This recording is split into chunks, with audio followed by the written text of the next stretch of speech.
Esa grabación, ¿esa grabación la va a subir a algún lado o...? Sí, en YouTube. Ponen ahí Leiner Cárdenas y constantemente pueden ver ahí los videos que estamos colgando desde el inicio del ciclo. No hay ningún problema. Ok, Si listo. quieren más tarde les comparto el link también, ¿no? Del canal, ¿ya? No hay Ujú. ningún problema. Ya listo, Ok, gracias. perfecto. Ok. Bien, a ver, vamos a ver acá. Ahí nos están. Vamos a abrirlos. Ya está. Bien, chicos, tengan todos muy buenas tardes. Hoy en esta oportunidad vamos a hablar acerca, pues, del feudalismo, ¿no? Observen la imagen. Creo que ya más o menos estamos viendo lo que nos compete, que es parte, pues, del apogeo de la edad llamada, pues, el feudalismo. Se le llama así porque en este caso vendría a ser un sistema económico, político y social en el cual el poder emana de la tenencia de la tierra. Justamente la palabra feudalismo viene pues del término feudo, que significa tierras, ¿correcto? Aquí pues la contradicción será entre el señor feudal, que es el dueño de la tierra, y la contraparte es el siervo, que es el que va a trabajar la tierra, eh, a cambio pues de cierta estabilidad, sobre todo en cuanto a la seguridad del ciervo, frente a la amenaza pues de otros pueblos, a la cual pues se les va a llamar también bárbaros, ¿no? Pero no los bárbaros del siglo IV que acabaron con Roma, sino los nuevos invasores bárbaros. Estamos hablando pues de los normandos en el norte de Europa, como en este caso los vikingos, los sarracenos, ¿no? Los húngaros o magiares, en fin, varios grupos, mayormente de sociedades nómadas, que van a tratar pues, de incursionar, saquear y destruir a los pueblos. Entonces, va a haber esa relación intrínseca entre la población mayormente campesina, rural, que va a trabajar en el feudo, y el señor feudal lo que va a hacer es proteger, ¿no? Frente a estos bárbaros, ¿correcto? Justamente aquí vamos a ver la definición, voy a disminuir un ratito más, ahí está, ¿no? Entonces, es una etapa de nuestra historia, un sistema o un modo de producción donde aquí pues el poder, vuelvo a repetir, emana pues de la tenencia de la tierra, ¿no? Aquí se da una contradicción, ¿no? Una explotación de los siervos, mayormente los siervos de gleba. ¿Por quién es profesor? Por el gran propietario, en este caso es el señor feudal, ¿no? Como ustedes pueden ver en la imagen. Aquí se va a dar pues una relación, un vínculo, ¿no? Se da pues la explotación feudal, ¿no? Entre el señor feudal, dueño de la tierra, el siervo. Profesor, ¿hay una diferencia entre el campesino y el siervo, especialmente el de gleba? Sí. El campesino que se convierte en una especie de siervo puede, si lo desea, irse a otro feudo donde le puedan dar mayores condiciones o mejores condiciones de vida. Pero el ciervo de gleba no. El ciervo de gleba prácticamente es parte de la tierra del señor feudal y no puede obviamente desvincularse. ¿De acuerdo? Muy bien. Ahora mucho dinero, profesor, pero ¿qué tan difícil es obtener tierra? Si usted me dice que uno puede tener poder con la tenencia de la tierra, entonces yo puedo cambiar mi situación. Bueno, para empezar, la única forma, o las dos únicas formas de obtener tierras jóvenes, era a través pues, de la herencia, que otros ya lo poseían, y ahora voy a mencionar cómo se originó esto, y la otra manera es a través de las guerras. Y las únicas personas que podían tener esa capacidad, ya sea de dar en herencia a sus descendientes, o impulsar una campaña militar, claramente pues serán los señores feudales, sin lugar a duda. ¿De acuerdo? Muy bien. Vamos a ver aquí esta parte. Aquí, por ejemplo, vamos a ver acá algunas características importantes del feudalismo. Empecemos con las características económicas. Vamos a bajar acá.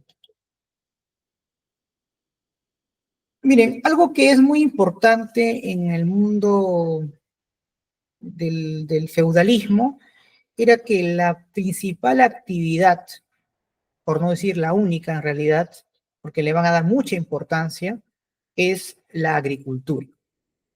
Pero es una agricultura mayormente de autoconsumo, es decir, que se produce, se trabaja la tierra para el consumo de la población, ¿no? En este caso del feudo. Por ende, el comercio y la fluidez monetaria es casi precaria en esa época. Ahora, lo interesante es que ellos ya conocían, digamos, una técnica para que la tierra, digamos, no se desgaste de tanto cultivo que se realice, ¿no? Se llama, pues, la rotación de cultivos, ¿no? Que en determinados momentos se va a cultivar una parte, ya sea trigo, legumbres, etc. Ahora, si bien es cierto que he colocado comercio, el comercio en realidad, como vuelvo a repetir, era poco eficiente por varias razones, pero entre las principales era porque, a ver, ahí está ingresando, disculpe, ya está. A ver, le estaba comentando que por qué el comercio, digamos, no era muy efectivo en ese tiempo. Porque primero porque era de autoconsumo, ¿no? No había la posibilidad de poder intercambiar productos con otros feudos. ¿Por qué? Porque el señor feudal era dueño absoluto de su territorio y no permitía pues injerencia de otros en su territorio, ni siquiera para poder comercializar. E incluso van a haber muchas trabas comerciales, como por ejemplo una serie de impuestos que impedían o que dificultaban que el comercio pueda progresar. Por ejemplo, habían impuestos a los comerciantes para poder ir de un feudo a otro feudo. Ese impuesto se llamaba, o se sigue, bueno, ya no tiene otra connotación, pero se llamaba peaje. Hoy en día el peaje es cuando uno va a un distrito a otro distrito y hay una carretera y en medio de esa carretera supuestamente principal uno paga, ¿no? Para poder viajar más rápido, en fin, bueno. Lo cierto es que para poder trasladarse de un feudo a otro feudo había un impuesto que se pagaba. Había otro que se pagaba también dentro del feudo por cruzar un puente. Entonces, imagínense lo dificultoso que eran para los comerciantes ir pagando impuestos, impuestos. Entonces, era casi inviable, ¿no? Que el comercio pueda fortalecerse en esas condiciones, ¿correcto? Y además porque en ese tiempo la actividad económica del feudalismo era muy rural, mayormente dedicada al consumo o al autoconsumo dentro del territorio, dentro del feudo. He ahí, digamos, los grandes problemas. Y por ende, al tener poco comercio o no tener un comercio expansivo, eh, la moneda tampoco tenía pues mucha relevancia, ¿no? Claro, se acuñaban monedas, pero eran solamente útiles en cada feudo, no en otros, por ejemplo. Aquí, por ejemplo, vemos algunos impuestos, por ejemplo, el impuesto de la córrega.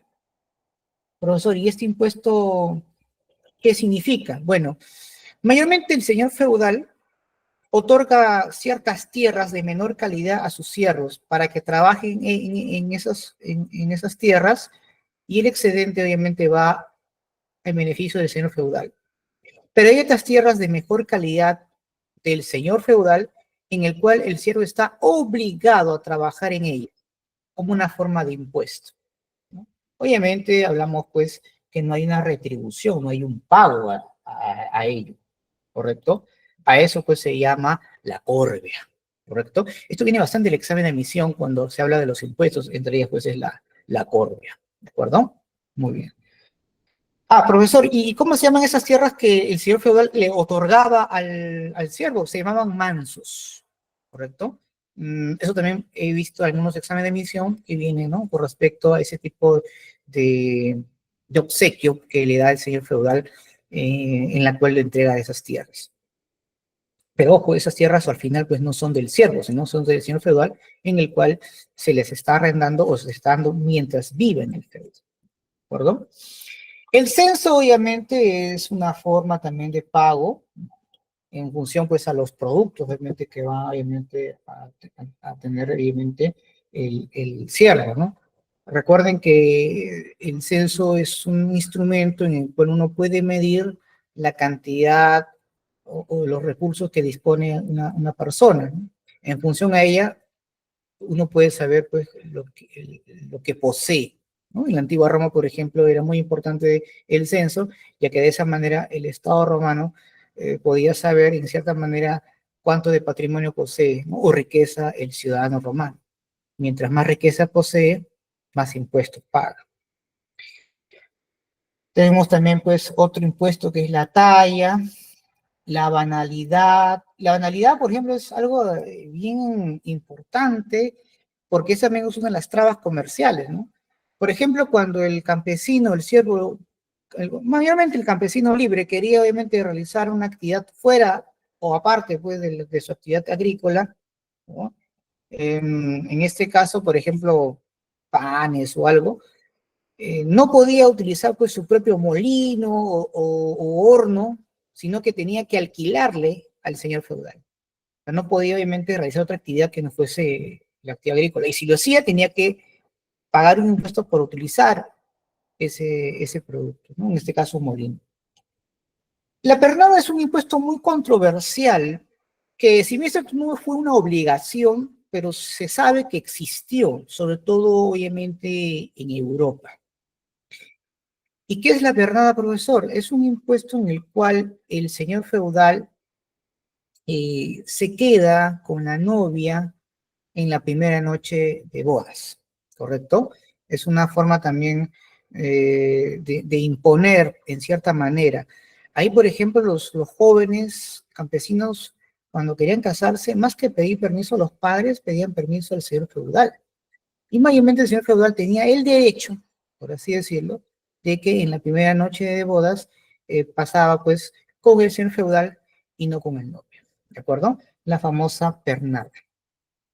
El diezmo es un impuesto de la iglesia, ¿no? La iglesia también tenía mucho poder, sobre todo en estos tiempos, en el cual va en cierta manera, a cobrar el 10% del salario del trabajador o del campesino, ¿no? El 10% de la producción, en este caso, ¿no? Ahí viene la palabra diezmo. La primicia también es un impuesto a favor de la iglesia, donde es un impuesto que se da pues por la primera cosecha, ¿de acuerdo? Por la primera cosecha. Viene acá pues la famosa indulgencia, ¿no? Ya viene esta palabra desde mucho tiempo atrás. Esto lo vamos a ver con mayor detenimiento cuando hablemos acerca de las reformas religiosas, principalmente la de Martín Lutero. Es obviamente una absolución, ¿no? Un pago por ello que debe realizar, ¿no? Correcto. Entonces, estos son, digamos, las más importantes impuestos que vamos a tener también. El pontazo es otro impuesto también, que es cuando tú tienes que cruzar un puente a otro, también pagas impuestos. Era algo muy complicado. Esto es muy interesante porque en el aspecto social, ya que aquí en esos tiempos, y que eso se va a extender hasta el siglo XVIII, la sociedad era estamental. Aquí no hay división de clases o clases sociales, como eso lo vamos a ver después del siglo XVIII hasta la actualidad, ¿no? Profesor, ¿y qué es una sociedad estamental? Es una forma de organización donde cada grupo de personas va a estar en una determinada categoría y va a ser imposible que puedan mezclarse entre ellas. Es decir, no existe acá lo que se conoce como dinámica social. Profesor, ¿y qué es una dinámica social? La posibilidad de ascender, ¿no? Hoy en día, una de las maneras de poder ascender socialmente es la educación. Mayormente cuando hay una educación principalmente de calidad y uno llega a tener una profesión, hay muchas posibilidades que dentro del mercado laboral esté mejor posicionado. Pero en esa época, por más que estudies, por más talento que tuvieses, era bien difícil poder ser parte de otra categoría de mayores privilegios, por así decirlo. Por ejemplo, se sabe que habían tres categorías en la época medieval. Están, por ejemplo, los llamados, si no me recuerdo, a ver, los bellatores, que eran mayormente representaban a la nobleza.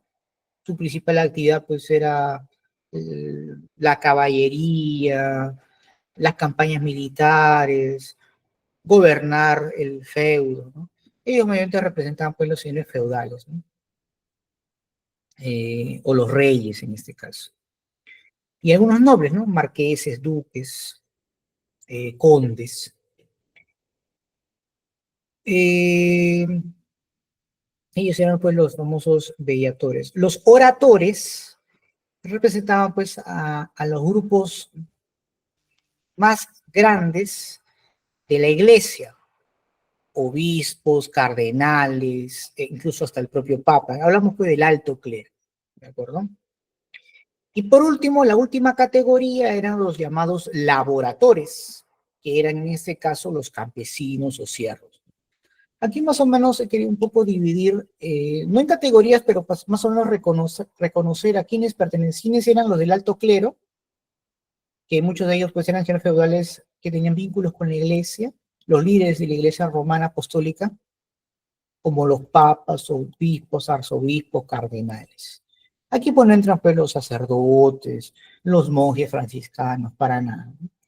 Nobles están pues también los señores feudales, dueños de grandes extensiones de tierras, emperadores o reyes, que en muchos casos, lo paradójico que en ese tiempo, muchos reyes, por la pequeña porción de tierra que tenían, a veces incluso eran casi como vasallos, ¿no? De los grandes señores feudales.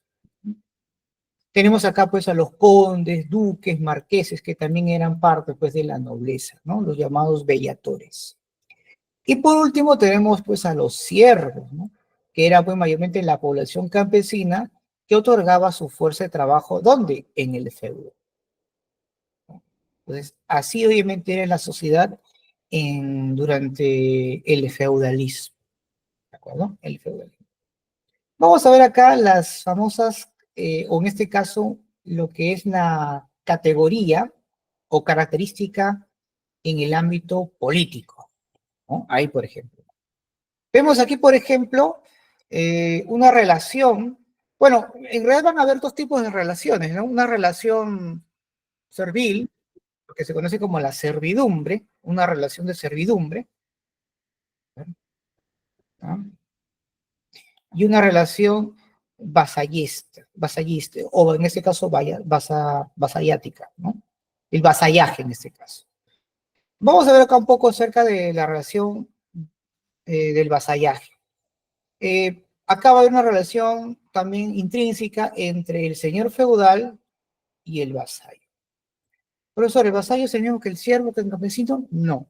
Mayormente el vasallo también es un hombre libre. Es eh, un hombre que también posee tierras, pero no como la que posee el gran señor feudal, ¿no? Por eso que el vasallo en muchas ocasiones tenía que estar unido o tenía que formar una especie de alianza con un gran señor feudal para mantener lo que tiene, porque podía también perderlo a través pues, de una invasión, una guerra. Entonces, por eso era muy importante que el vasallo esté vinculado a un gran señor feudal. Y aquí pues se da esta relación, ¿no? A cambio de ese vínculo, el señor feudal lo protege y le entrega tierras. Y el vasallo, a cambio de él, le da lo que es la fidelidad y servicio militar. Es decir, cuando el señor feudal está en campaña militar, el vasallo tiene que ser parte, ¿no?, de su caballería. Obviamente, pues los vasallos vienen a ser pues los caballeros, aquellos que tienen una misión a favor o en beneficio de su señor feudal. Recuerden, por ejemplo, en literatura, a ver, estoy pensando en el cantar del mío Cid. ¿Se acuerdan quién es el principal protagonista de esa obra épica? A ver, ¿quién se acuerda? ¿Quién es? Su apellido es Vivar. A ver, ¿cuál sería su nombre? A ver, ¿quién se acuerda? A ver, escribe por el chat, a ver. ¿Quién es ese personaje bien conocido, ¿no? Del tiempo de la Edad Media, ¿no? Uno de los grandes obras épicas, ¿no? Porque hay tres, ¿no? El Cantar del Mío Cid, el Anillo de los Nibelungos y la canción a Roland, ¿verdad? En este caso, el Cantar del Mío Cid viene de España, ¿no? Lo que hoy es España. ¿Ya? Un gran caballero, ¿no? Que defiende a su señor feudal frente al avance de los musulmanes, ¿no? El gran Rodrigo. Gran Rodrigo Díaz de Vivar, si no me recuerdo, ¿verdad? Por ahí me corrige de repente, lo que conoce bastante literatura medieval, a ver. Bueno, él, por ejemplo, defiende, ¿no? Presta un servicio, es un caballero. Así que eso es muy importante tener en cuenta cuando se habla acerca pues, del vasallo y de la caballería, no hay una relación ahí. E incluso si el señor feudal, por ejemplo, es secuestrado, el vasallo está obligado a pedir su rescate, ¿no? Tratar de juntar dinero y poder pagar, ¿no? Por el rescate de su señor feudal. Era un vínculo muy, muy fuerte, ¿no? Entre el vasallo y el señor feudal. ¿Qué pasa, profesor, si por ahí el vasallo ya se desvincula? Bueno, al desvincularse, que puede suceder, tendría pues obligado a buscar a otro señor feudal, pero hay un problema, ¿no? Al haber pues toda esta relación, que incluso hay una ceremonia, vamos a ver de las ceremonias feudales, prácticamente pues el vasallo se convierte pues en un traidor, un felón, ¿no? Así se le conoce. Y obviamente la felonía en ese tiempo sobre todo era pues muy castigada. ¿Cuáles son esas ceremonias en el cual se vincula el vasallo y su señor feudal, profesor? Aquí está. Vamos a subrayar, ¿no? Una de ellas es el homenaje y la otra es la investidura. Cuando el señor feudal le entrega tierras o beneficios a su vasallo, se le conoce como investidura.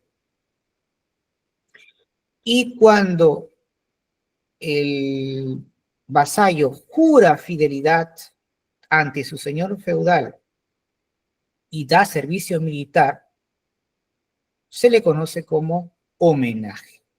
Palabras que todavía se mantienen en nuestros tiempos, pero ya con otra connotación, obviamente. E incluso hay una ceremonia para convertir al vasallo en caballero, chicos. A esa ceremonia pues se le conoce como el espaldarazo, ¿de acuerdo? Y para ser caballero, pues obviamente no es que el señor feudal o el rey viene y rápidamente te convierte en caballero, ¿no? Hay todo un proceso. Mayormente, pues, todo caballero empieza primero siendo un paje, es decir, un jovencito que ayuda, pues, al caballero en alistar a los caballos, alimentarlos, etc. Luego viene el escudero, que es aquel que acompaña al caballero en sus aventuras o en sus viajes o excursiones militares. Y luego ya, pues, gracias de repente a una excelente campaña militar, o a un beneficio que hayas otorgado a tu señor feudal, pues te convierte posiblemente en caballero, ¿no? O sir, ¿no? La palabra sir, ¿no? De caballero, sir. Y mayormente siempre ese tipo de ceremonia es cuando el señor feudal o el rey con una espada te coloca sobre los hombros, ¿no? Y te nombra caballero, ¿correcto? Una costumbre muy ancestral que se va a mantener durante toda la Edad Media, ¿correcto, chicos? Pero estas son, digamos, las ceremonias más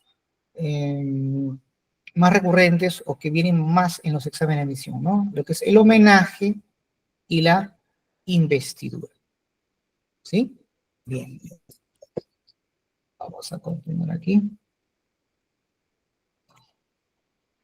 Por ejemplo, una de las características políticas, aparte pues, de las ceremonias feudales, es que debido pues, a que eran estados autónomos, cada señor feudal era dueño de su propio territorio, no había una unidad política, es decir, no había una monarquía.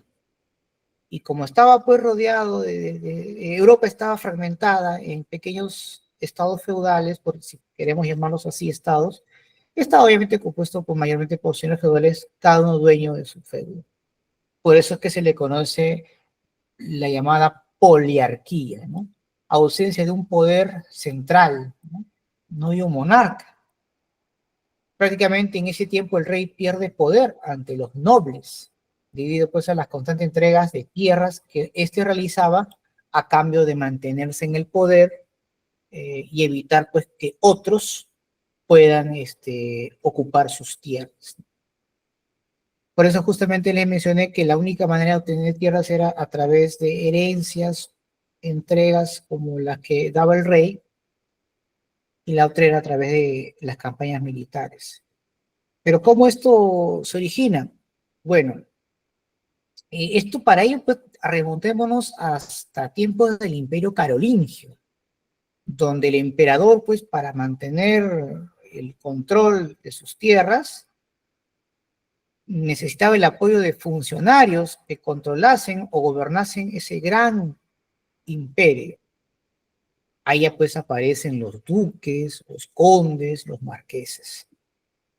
Mayormente cuando dejaban su función, ese poder y las tierras que el emperador les ha entregado eran devueltas.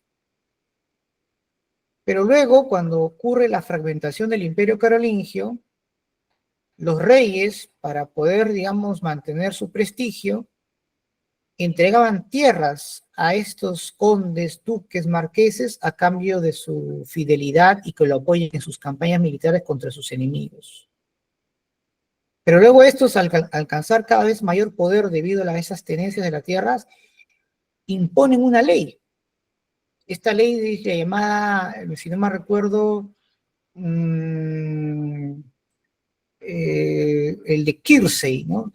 Claro, que en ese tiempo no se llamaban leyes, tenían un nombre, no recuerdo ahorita si se le conoce, ver ley, claro, no eran normas, dietas, también se le conoce también a esas normas, pero bueno, la cosa es que eran leyes, las llamadas leyes de Kirsey, donde prácticamente las tierras que se les entregaba a los duques, a los condes marqueses, podían recibir esto como herencia a sus descendientes, ¿no? Que en este caso son los señores feudales. Es por eso que ellos empiezan a ir acumulando tierra, ¿no? Porque ahora la tierra que se les entregaba no solamente se quedaban con ella, sino que las daban en herencia. Entonces, por eso no cualquiera poseía pues tierras en esa época, ¿no? Solamente pocos grupos privilegiados. Y bueno, el poder pues en Europa lo ostentan los nobles y los vasallos, ¿no? Que estaban vinculados con los señores feudales.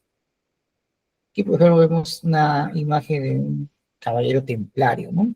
Claro, los templarios, los cruzados eran pues parte de la campaña militar de los grandes señores feudales. Por algo, pues las cruzadas, normalmente el objetivo principal no era pues ocupar Tierra Santa y expulsar a los musulmanes, sino era más bien ocupar las tierras, ¿no? De los pueblos de Oriente para expandir el feudalismo. Vemos aquí las características culturales, ¿no? Por ejemplo, era muy común en los feudos, sobre todo en las fiestas de la población, los famosos cantares de gesta, ¿no? Y de ahí pues viene esa expresión literaria que tiene como protagonista pues a los grandes señores feudales y a sus vasallos, ¿no? Les estaba mencionando pues el cantada de Mio Cid, la canción de Roland, el anillo de los Nibelungos, que son digamos expresiones literarias muy conocidas, ¿no? Justamente aquí está, ¿no? En lo que ahora es Francia, la cantar de Roland. ¿no?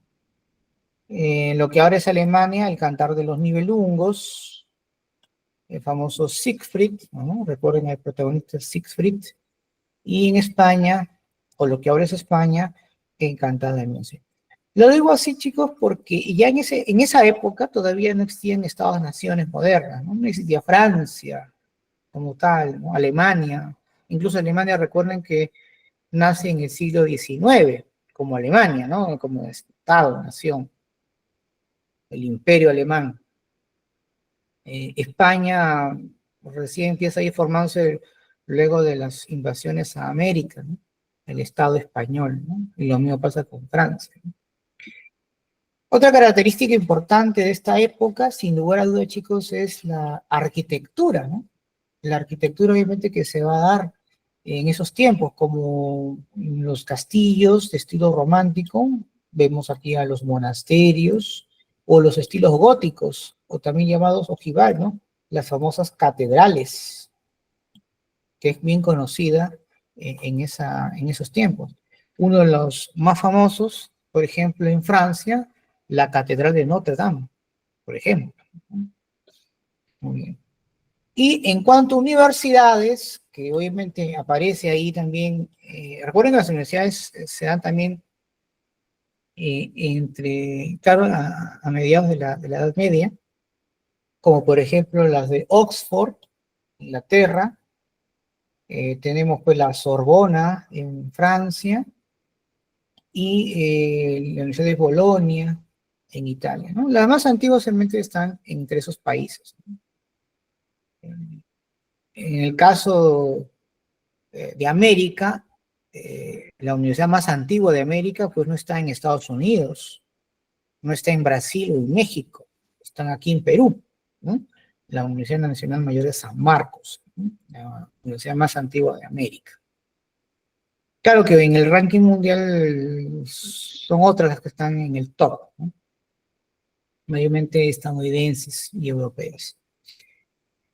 Pero en esa época, mayormente las universidades se dedicaban más a la enseñanza de la teología, el derecho y la medicina, ¿no? Que eran normalmente carreras muy comunes, y que incluso en el Perú eso se va a mantener por muchos años. Es una de las carreras que todavía pues, han estado vigentes hasta el siglo pasado. Profesor, ¿y por qué teología? Ah, porque en este caso, pues, los impulsadores de las universidades o los creadores de las universidades son obviamente los de la iglesia, ¿no? Ellos van a crear estos enormes campos del conocimiento para impulsar e influenciar pues, ese conocimiento mayormente a las élites de Europa y luego en otras partes del mundo. Eso, por ejemplo, era algo que ellos buscaban, ¿no? Entre los cursos que mayormente siempre se tenían, se dividían en dos grandes categorías, ¿no? Los trivium, porque habían 3 cursos, y los quadrivium, ¿no? 4 cursos. ¿Qué curso mayormente enseñaba, profesor? Oratoria, gramática, también pues el tema de la música, astronomía, matemática, etc. Claro que obviamente los que tenían la posibilidad de estudiar estos cursos, mayormente en el idioma latín, eran los grupos de poder. Ahí los campesinos, mayormente pues siempre hubo en algunos lugares donde se impulsó la alfabetización en la población. Uno de los grandes impulsores eh, para que la gente se alfabetice fue la de Carlomagno, pero no les impartía conocimiento. La población común no llegaba a estudiar estos cursos, ni menos ingresar pues, a las universidades, ¿no? Estaban prohibidos, básicamente. Una corriente filosófica que va a tener mucha fuerza, mucho poder durante toda la Edad Media y parte de la Edad Moderna, es la llamada escolástica, que era una ideología mayormente impuesta por la Iglesia, ¿no? Donde tanto a través de la fe como a través de la razón se podía llegar a conocer a Dios, ¿no? Esa era la escolástica. ¿de acuerdo? Que era una corriente filosófica que va a tener mucha fuerza durante mucho tiempo, ¿no? ¿Y de dónde el profesor viene la escolástica, ¿no? En términos de hoy en día, escuela, ¿no? Que es la que empieza a difundir justamente en esos lugares, ¿no? Las escuelas, vuelvo a repetir, también eran lugares donde se inculcaba el conocimiento, pero, repito, siempre para los grupos de poder, ¿no? Para las altas esferas. Entre los máximos representantes, pues, que impulsan la escolástica está, pues, Santo Tomás de Aquino y Pedro Abelardo, ¿no? Pero el más famoso es, obviamente, Tomás de Aquino, ¿no? Que incluso él va a decir, pues, que hay dos vías para poder conocer a Dios: a través de la fe y a través de la razón, ¿ya? Muy bien. Vamos a ver aquí. Bueno, chicos, este con respecto a el feudalismo. Voy a compartir acá otro documento que me parece pertinente. Por ahí me dice el profesor, y Jairo me dice, ¿no? ¿Podría repetir qué eran los impuestos de la talla y la emergencia? Ya. El caso de la talla era un impuesto mayormente por cualquier cosa, pero implicaba un término monetario. Por ejemplo, hoy se me ocurre de repente un pago, porque mañana es aniversario de tal, ya voy a poner una talla, pero se paga en moneda.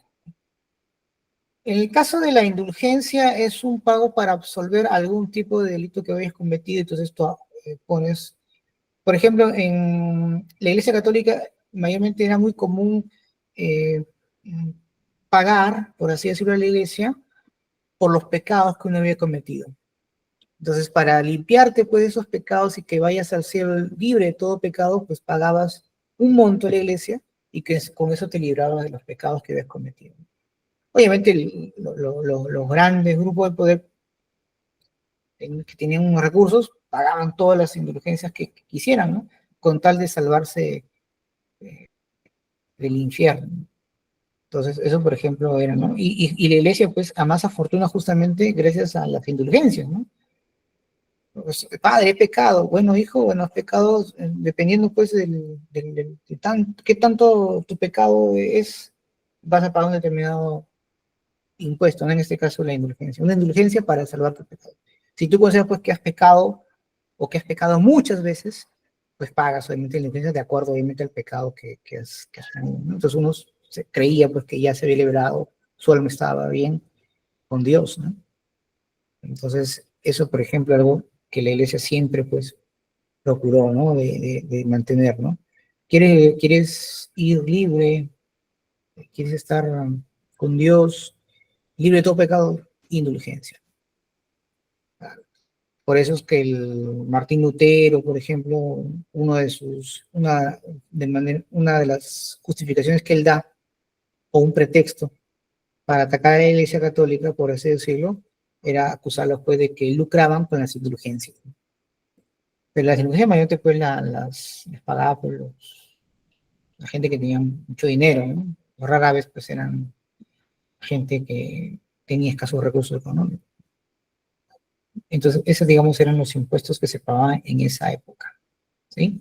¿Alguna otra pregunta de repente, chicos? Ahí. Mientras voy buscando acá el material un ratito.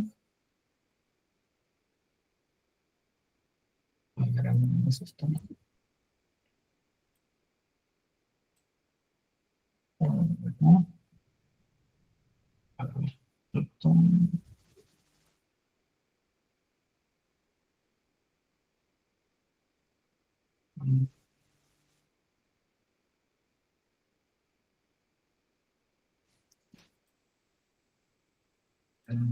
Sí.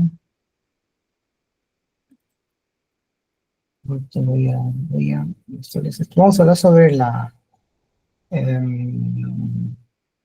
sobre el humanismo y renacimiento, ¿ya? Esto lo vamos a ver acá un ratito. Déjenme buscar el documento acá. A ver, me dice acá, Orlando nos pregunta, ¿el feudalismo en qué época se trata? ¿Entre qué épocas es? Ah, ya. Miren, según la historia tradicional, tenemos lo que es la Edad Antigua, la Edad Media, moderna y contemporánea, ¿ya? Empecemos en la Edad Media. La Edad Media tiene tres fases. La Alta Edad Media, que se inicia desde la caída de Roma hasta los inicios del Imperio Carolingio, y luego tenemos pues el medioevo, que es el origen del feudalismo, que está entre el siglo IX y siglo XIII. Y luego tenemos la Baja Edad Media, que es la crisis ¿no? propio de la Edad Media, en la cual el feudalismo también decae, que se expande hasta el siglo XIV, siglo XV, ¿no? Entonces podríamos decir que está en la segunda fase, ¿no? El medioevo. ¿Sí? El medioevo. Ok. Sí, ahora voy a compartir. A ver, dice finanzas y relaciones. Sí, claro, mayormente hubo una serie de rebeliones. Por ejemplo, durante tiempos de las reformas religiosas, por ejemplo, en tiempos de Lutero, estaba pues la rebelión de Munzer, ¿no? Thomas Munzer, por ejemplo, que va a haber pues una serie de revueltas, pero estos al final pues no logran cuajar porque no todos se van a ir a esta rebelión, y bueno, mayormente pues las grandes revoluciones, porque una cosa es revolución, otra cosa es rebelión, las grandes revoluciones han tenido pues algunos factores que han determinado su éxito, ¿no? Y una de ellas tiene que ver con una ideología, ¿no? El por qué se lucha. Muchas de estas rebeliones de campesinos no había una ideología, ¿no? Que estuviera, que pudiera unir, ¿no? A toda la población. Y otro factor importante es que casi todas las grandes revoluciones han sido dirigidas por un sector de los grupos de poder, ¿no? Una clase dirigente. Recuerden, la Revolución Francesa, dirigida por la burguesía parisina, principalmente. La Revolución Rusa, dirigida pues, por burgueses, ¿no? Lenin, un burgués, ¿no? Vladimir Ilich, por ejemplo, era abogado, ¿no? O sea, no hay revoluciones dirigidas por campesinos, ¿no? Ninguna de ellas han tenido éxito, ¿no? Lamentablemente, para que estas luchas puedan tener un impacto en la historia, tiene que haber una ideología y tiene que estar respaldada por un grupo de poder, una élite, ¿no? Mayormente, ¿no? Una clase dirigente. Sin esos factores, toda revuelta, toda lucha siempre es aplastada mayormente, ¿no? Eso la historia nos ha demostrado. Muy bien. Vamos a un ratito, chicos, voy a déjenme ver si acá está. A ver, no sé, a ver, un ratito, se me ha escapado, creo que un ratito, ¿ya? Ahorita le encuentro. Igual, vayan colocando alguna pregunta en el chat, yo les respondo sus dudas, ¿ya, chicos? A ver, vamos a ver acá.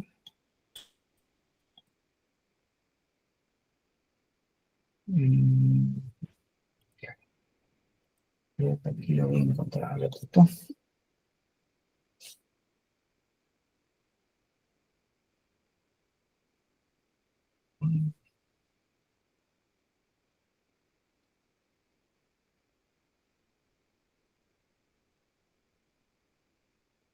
Mm,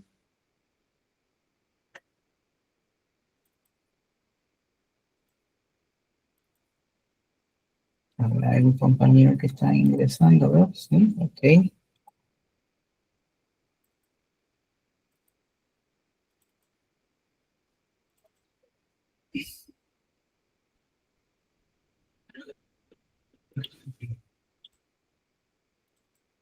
Vamos a poner un ratito.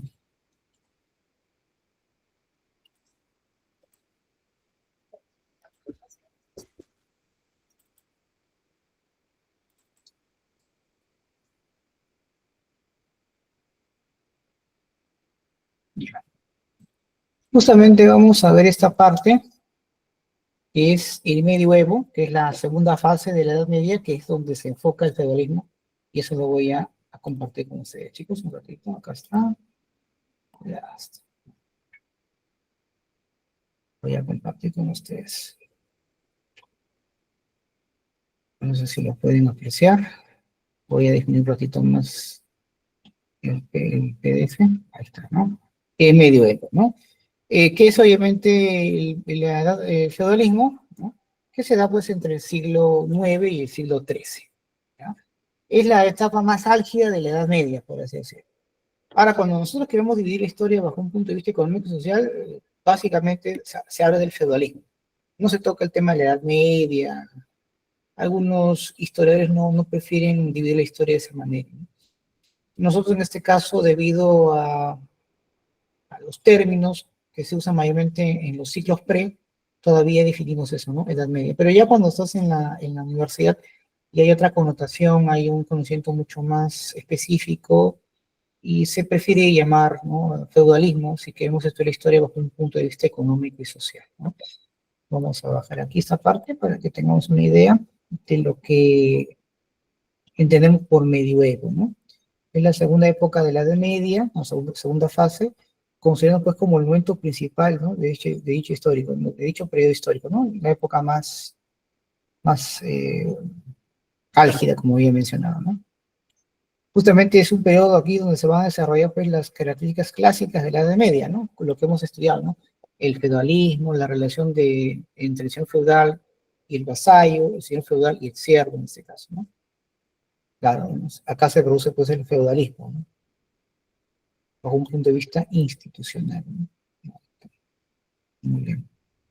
Aquí, por ejemplo, vemos algunos antecedentes, ¿no? Cómo esto se realizó. Esto se da pues durante la Alta Edad Media, ¿no? Recuerden que después de la caída de Roma, surge el Imperio Carolingio, un imperio pues, que abarca pues, los actuales países de Francia, Italia y Alemania. Y en este caso va a estar a cargo pues, de Carlomagno, ¿no?, el gran emperador, ¿no?, del Imperio Carolingio. Lamentablemente, pues tras la muerte de Carlomagno, su hijo, Ludovico Pío, o Luis el Piadoso, empieza a perder hegemonía, y más cuando sus hijos de este pelean por el territorio, ¿no? Entonces prácticamente pues hay una división, ¿no?, del imperio, y bueno, los hijos de Ludovico Pío acuerdan repartirse el imperio en reinos, y esto se le conoce como el Tratado de Verdún. Prácticamente con eso se disuelve el imperio carolingio, ¿no? Y acá justamente lo que mencioné, ¿no? Con el edicto de Kelsey, prácticamente pues se establecen feudos que van a otorgarse de manera hereditaria y perpetua a los duques, condes, marqueses, cuyos descendientes pues son los señores feudales, ¿no? El edicto de Mersenne es cuando los señores feudales protegen a los siervos, ¿no?, a los campesinos principalmente, contra los bárbaros que había mencionado, ¿no?, los bárbaros del siglo IX, ¿no?, los magiares, los sarracenos, los húngaros, los normandos o vikingos. Pero es el edicto de Kelsey la que permite pues, que estas tierras que el rey entregaba ahora estén de manera perpetua y hereditaria para ellos. Aquí tenemos las características que he mencionado, ¿no? Ya en la Edad Media hay una reactivación comercial, pero sobre todo más esto se va a ver en la Baja Edad Media. También se produce pues, un aumento demográfico, a pesar de la autarquía o autoconsumo que se da en el medioevo, y se va a tratar de establecer pues, ciertas monarquías medievales. Pero repito, esto se va a dar pues, durante la Alta Edad Media. Cuando ya esto se da en el medioevo, y esto ya va a cambiar, y sobre todo en la Baja Edad Media, donde esto se va a agudizar más. Por ejemplo, uno de los grandes problemas de la Baja Edad Media que vamos a ver tiene que ver pues, con la peste negra, ¿no?, que va a asolar Europa en esos años, ¿no? Aquí, por ejemplo, vemos la expansión agrícola que se va a dar, por ello va a haber aumento demográfico y reactivación económica, mayormente por las migraciones que se van al campo, de mucha gente. Se van a dar ciertas rutas comerciales, ¿no?, pero ese centro administrativo obviamente va a ser un feudo, ¿no?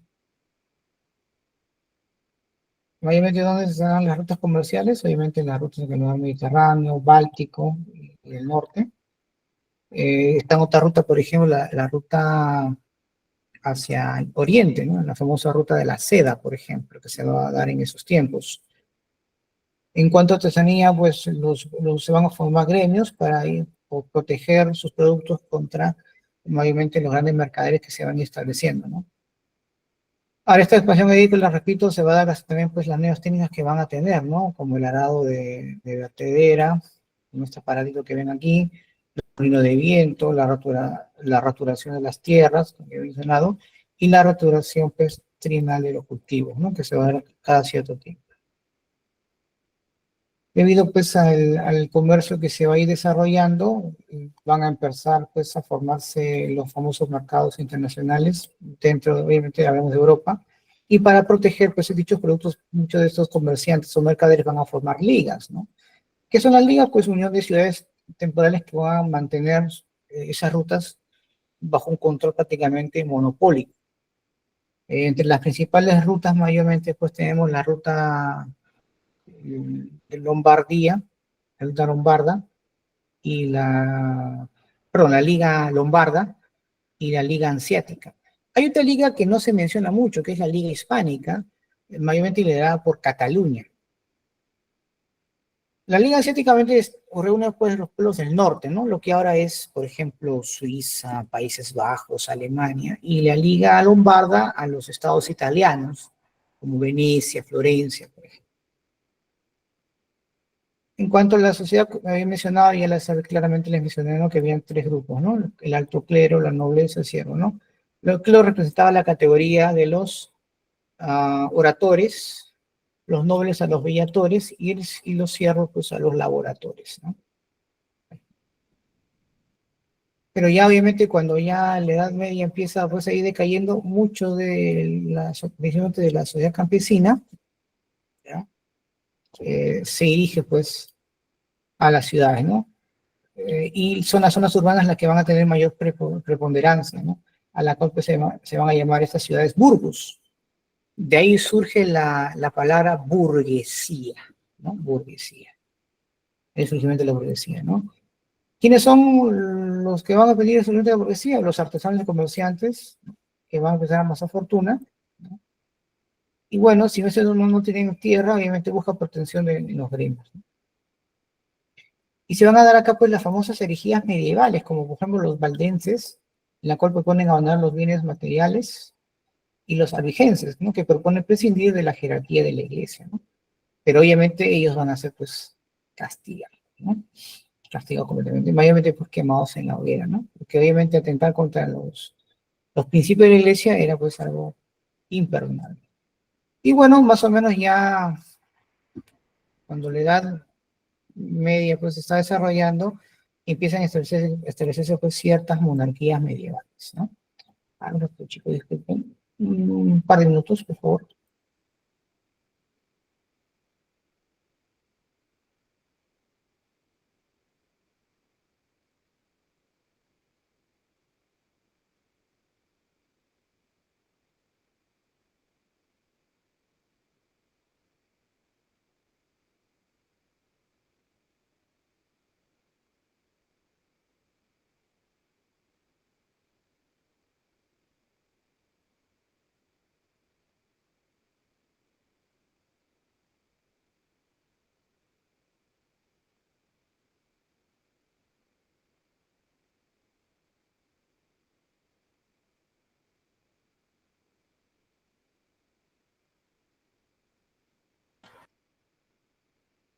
Ok, chicos, disculpen la interrupción. Miren, por ejemplo, estos se van a ir estableciendo en las monarquías que hoy conocemos, ¿no? Por ejemplo, en Inglaterra va a surgir pues la famosa dinastía Plantagenet, ¿no? Son señores feudales que restringen, ¿no? El poder de la monarquía mediante la Carta Magna y el establecimiento del Parlamento inglés. Recuerden que en el caso de Inglaterra es algo interesante porque mientras todavía muchos estados-nación mantenían reyes y monarquías absolutistas, Inglaterra da un giro tremendo, ¿no? Más bien son los que van a tomar el control del Estado inglés va a ser la burguesía adinerada, mayormente comercial. Son ellos por eso los impulsores pues, de la revolución industrial, que van a tener un cambio distinto, ¿no? No solamente en el pensamiento, política, sino también en lo económico. Y la Carta Magna no es más que un conjunto de leyes que obviamente va a haber un monarca, pero un monarca con ciertas limitaciones, y más bien quien va a tomar el control del Estado es el Parlamento. La figura del rey pues no va a ser absoluta. A eso pues se le conoce como una monarquía constitucional, ¿no? Una monarquía, pero que se va a basar en la ley, en la constitución. ¿Y quién promulga esa constitución? Un parlamento, ¿no? ¿Y quiénes conforman ese parlamento? Los burgueses, ¿no? En este caso, Inglaterra van a ser los pioneros en este caso.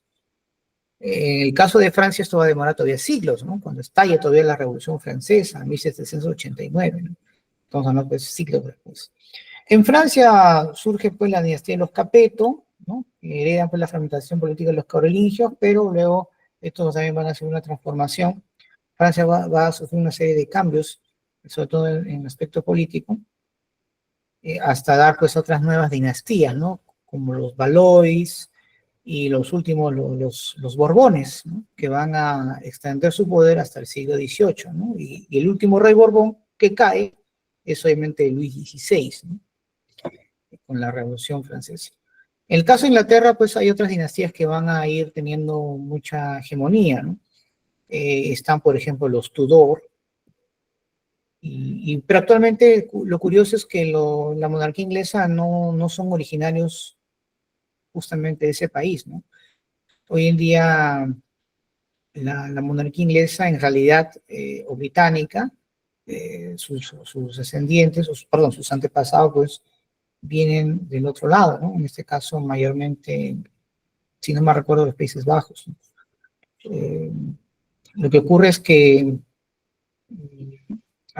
muchas dinastías, como el caso de bueno, los Estuardo, por ejemplo, querían imponer la monarquía absolutista, la burguesía inglesa se va a oponer y los van a sacar, ¿no? del poder, ¿no? E imponen pues un rey extranjero. ¿No? Y a partir de pues, los ingleses tienen un monarca, pero curiosamente no es de origen inglés. Y además, un dato interesante es que la burguesía, en este caso, es la que toma el control a través del parlamento. Por eso ustedes se dan cuenta cuando hay temas de política internacional, quien sale de frente es el ministro, ¿no? El primer ministro de Inglaterra, y no el rey. Muy bien. Luego surge pues el Sacro Imperio Romano Germánico, aparece pues la Universidad de los Steufen, están acá los emperadores, mayormente estos nobles buscan su autonomía, y el Papa en la querella pues las investiduras, es decir, va a haber un enfrentamiento, ¿no? Entre ciertos emperadores y monarcas contra el Papa, porque antes pues el poder del Papa era tan grande que para poder legitimar el reinado de alguien tenía pues que ir hacia el Papa, ¿no?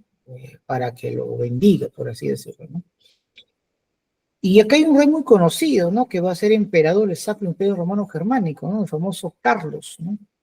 El Carlos I, ese Carlos que conocemos, el que organiza, el que cree el virreinato del Perú, también va a ser emperador del Sacro Imperio Romano Germánico, en la cual se le va a llamar a él Carlos V. Carlos I por ser rey de España y Carlos V por ser emperador del Sacro Imperio Romano Germánico.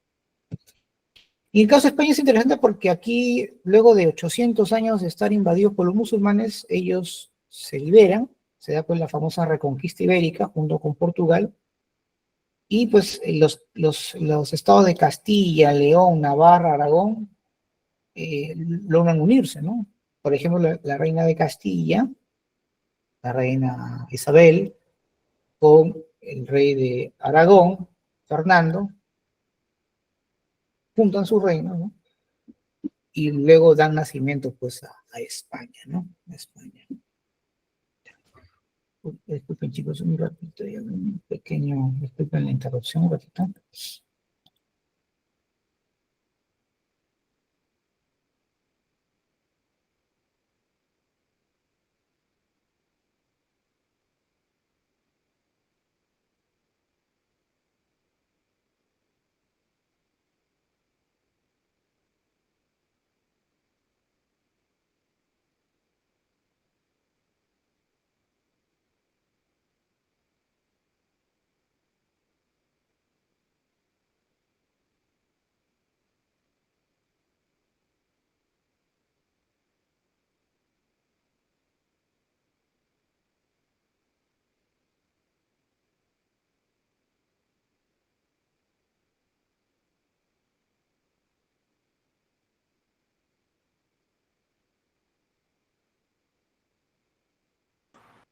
Vamos a ver acá un poco acerca de cómo la iglesia se llega a consolidar y tener pues una influencia importante, porque a pesar de pues que la nobleza feudal empieza a ir decayendo, la iglesia todavía se fortalece.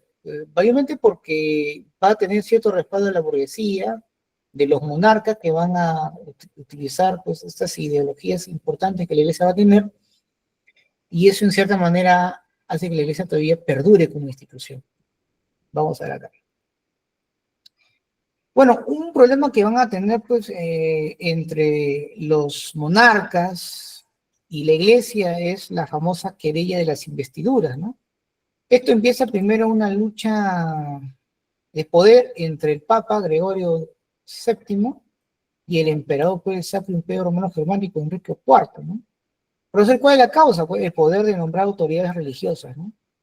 Y Enrique IV tenía su gente que quería nombrar dentro del cargo, pero el Papa Gregorio también, ¿no? De cierta manera, pues buscaba mayor control, ¿no?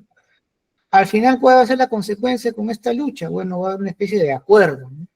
El famoso Concordato de Worms, ¿no?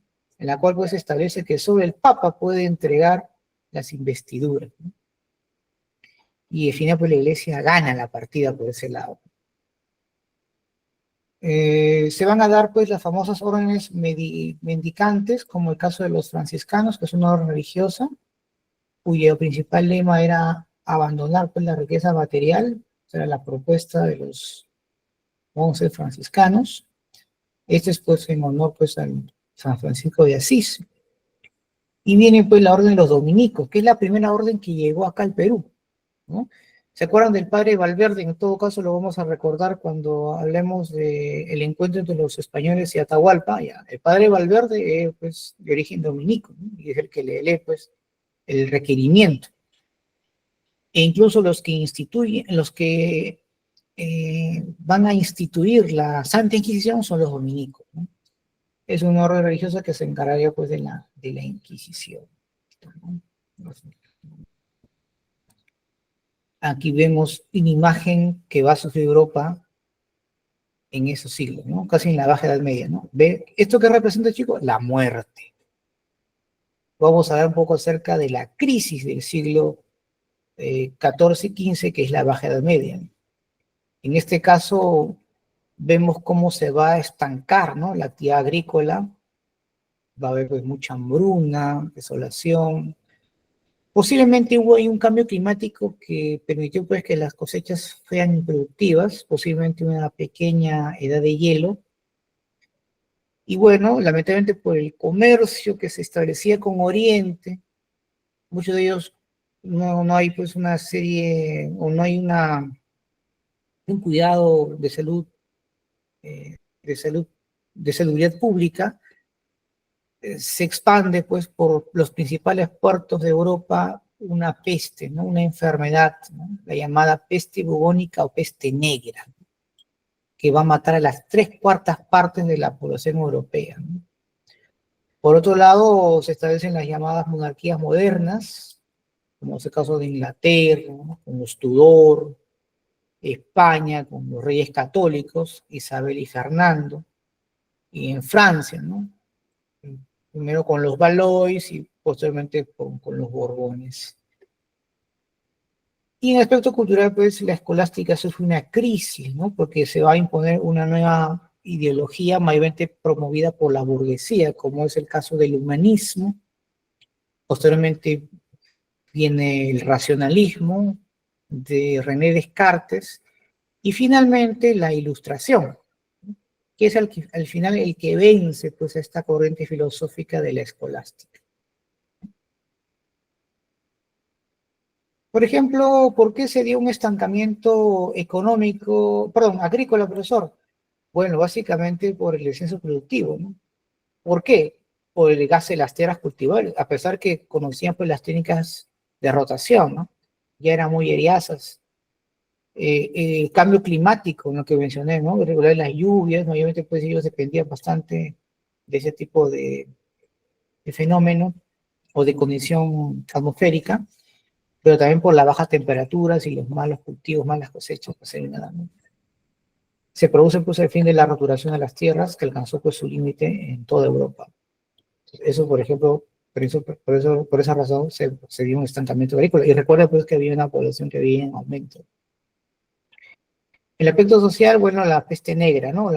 Claro, la peste bubónica o peste negra, que se dio por toda Europa a partir del siglo XIV, ¿no? Y que se ha ido dando, pues, cada 10 años ha ido asolando cada vez más este tipo de enfermedad. Realmente eran terribles la situación que pasaba mucha gente que se contagiaba con ello, ¿no? Porque se provocaban heridas profundas, que incluso erupcionaban, pus, y obviamente el cuerpo empezaba a negrearse, ¿no? Por eso se llamaba la peste negra. Esta enfermedad se sabe que obviamente proviene de Asia, ¿no? Curiosamente, muchas de las epidemias que se han dado a lo largo de la historia de la humanidad provienen de Asia. Esta última pandemia que hemos tenido también proviene de ahí, ¿no? Su origen en Asia. Y esto se propagó mayormente por los barcos mercantes, ¿no? Traídos por los mercaderes italianos, ¿no? ¿Quiénes eran los causantes? Eran las pulgas.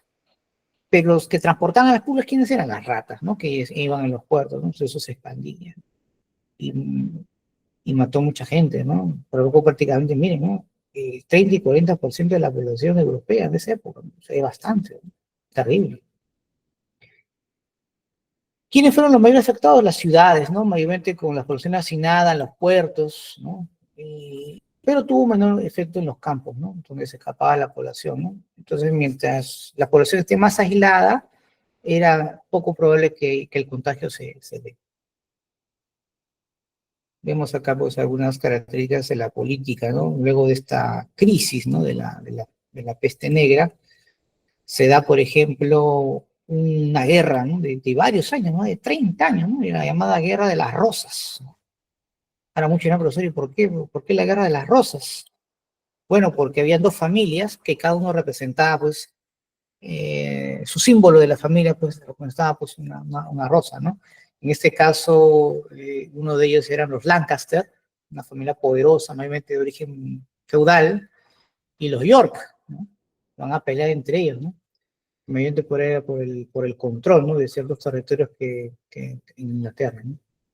Pero al final no fue tan dura esta lucha entre estas dos dinastías poderosas que se desgastaron y aparece una tercera, que es el que se adueña del Estado inglés, ¿no? Que es la de los Tudor, en el cual pues hablamos pues de Enrique, ¿no? Así es, ¿no? Enrique, ¿no? Y el más famoso es Enrique VIII, ¿no? Enrique VIII de los Tudor. Quien unifica pues la monarquía en Inglaterra va a ser Enrique VII. Con Francia se da pues la guerra de los 100 años, aunque duró mucho más de 100 años, una guerra entre Francia e Inglaterra por el control de ciertos territorios feudales. Aquí pues aparece la figura también, ¿no? Una de las figuras de Francia, ¿no? En este caso hablamos de Juana de Arco, ¿no? Bueno, estos señores feudales se unen pues en el entorno del rey Carlos VII, ¿no? El Delfín, para expulsar por los ingleses los territorios de Francia, ¿no? Que al final, después de varias luchas, logran hacerlo, ¿no? Y el Sacro Imperio Romano Germánico también triunfa, ¿no? De la poliarquía, es decir, el cargo del emperador será pues un puesto simbólico nada más, ¿no? Al final, quienes van a gobernar este imperio van a ser los príncipes, van a ser pues nobles, en el cual van a tener mayor preponderancia en el poder que el propio emperador. Y bueno, entre los 7 principales electores que se van a dar, entre ellos el Papa, eligen pues al emperador, ¿no? Entre los favoritos estaba Francisco I, rey de Francia, y Carlos I, rey de España, y al final pues logra vencer Carlos I. Algunos mencionan que Carlos I ganó porque obviamente era un fervoroso católico, y la iglesia obviamente sabía que con Carlos I iba a imponer pues la fe católica en este territorio. Curiosamente pues es ahí donde surgen pues las iglesias protestantes contra la iglesia católica, ¿no? El más representativo es sin duda Martín Lutero, ¿no? Que va a luchar pues contra Carlos I o Carlos V en este caso, ¿no?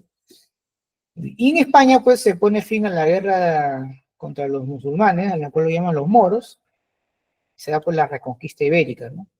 Y España se fortalece gracias pues a la unión matrimonial entre la reina Isabel de Castilla y Fernando de Aragón, ¿no? Que son los abuelos, curiosamente, de Carlos I. Muy bien. Aquí les había mencionado un poco la crisis de la escolástica, ¿no? Básicamente, pues, y la base pues, de la ideología escolástica se basaba en encontrar a Dios no solamente a través de la fe, sino a través de la razón. Y esto ya no se va a ir dando porque aparecen pues nuevas corrientes filosóficas que van a cuestionar ese pensamiento. Por ejemplo, la crítica al pensamiento escolástico partió pues, de la Academia de Florencia, ¿no? En este caso, muchos de ellos son intelectuales, filósofos, eh, muchos de ellos patrocinados por los grandes mercaderes, los burgueses, ¿no? De los estados de Italia, ¿no? Como Florencia, Venecia, ¿no? Entre los más importantes se encuentran pues, los Médicis, ¿no? La familia Medici, que es sin duda que es una familia muy poderosa en esa época. Y bueno, pues hay una crítica de la mentalidad burguesa que impone pues esa ideología frente, cuestionando obviamente a la escolástica, ¿no? O sea, una lucha de mentalidades, ¿no? Entre la mentalidad impuesta por la burguesía contra la mentalidad feudal que ya está pues entrando en una decadencia tremenda, ¿no? Bien. A ver, vamos a ver, listo, voy a compartir ahora los chicos. A ver.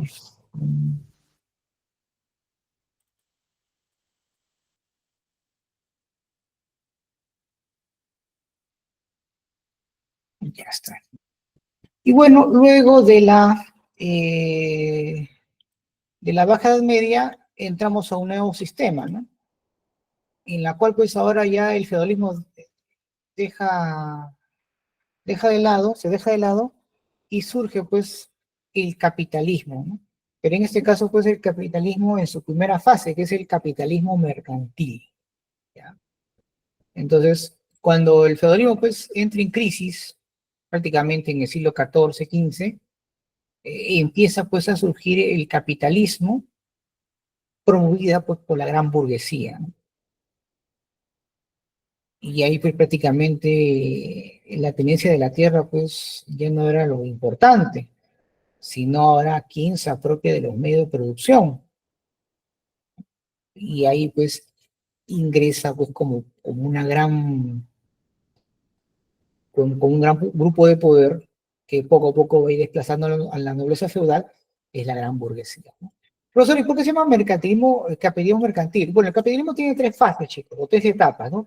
El capitalismo mercantil, el capitalismo industrial y el capitalismo también llamado imperialismo, ¿no? Que es la última fase. Bueno, pero cuando hablamos de última fase no quiere decir que es la fase que ya terminó, ¿no? Es la última fase que tiene el capitalismo en ese momento, ¿no? Eso, si no mal recuerdo, lo acuña Lenin, ¿no? El imperialismo, ¿no? Donde surgen pues, los grandes monopolios, las grandes transnacionales, empresas pues, que empiezan a estar en todas partes del mundo, ¿no? Vamos a ver primero entonces el capitalismo mercantil, porque justamente ahí es donde vamos a hablar sobre el humanismo y el renacimiento, ¿ya? Entonces, vamos a ver acá. A ver.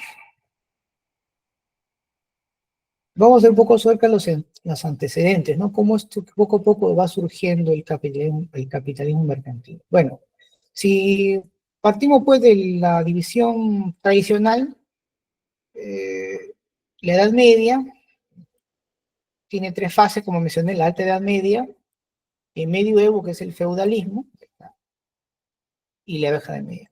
Justamente en la Baja Edad Media es donde se expande la burguesía hacia el Extremo Oriente, como consecuencia, obviamente, de la apertura de mercados entre estos dos continentes, ¿no? Entre Europa y Asia. Recuerden que luego de las cruzadas, los grandes comerciantes, principalmente comerciantes de lo que ahora es Italia, van a tener un encuentro, un vínculo comercial importante con Asia.